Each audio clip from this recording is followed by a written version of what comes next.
Sommes-nous plus bêtes que nos aïeux? La réponse est peut-être affirmative.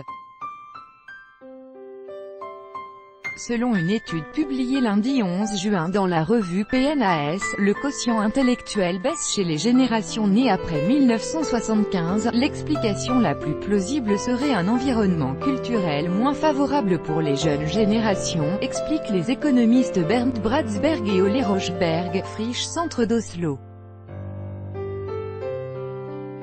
Les deux hommes ont ainsi cherché les causes de l'effet Flynn, mis en évidence par le chercheur en psychologie James Flynn. Il montre que la tendance à la hausse de l'intelligence tout au long de l'histoire de l'humanité s'est arrêtée à notre époque, voire qu'une tendance à la baisse s'est amorcée.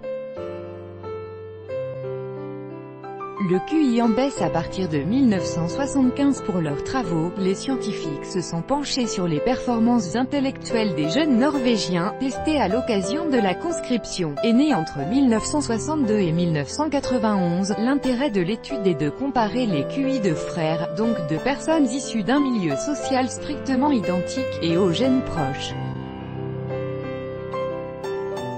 Chez ses frères, le QI s'est élevé de 0,20 points par an entre la cohorte née en 1962 et celle née en 1975.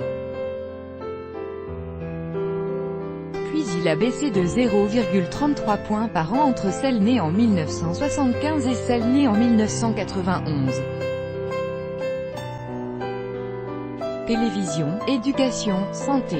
La baisse de l'intelligence ne doit rien ni aux gènes ni à la sociologie, d'après les économistes.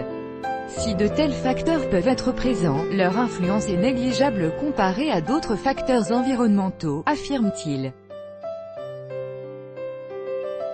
Parmi ces facteurs, il cite pêle-mêle la télévision et les médias, le déclin des valeurs éducationnelles, les dégradations des systèmes éducatifs et scolaires, de l'éducation au sein des familles, de la nutrition et de la santé.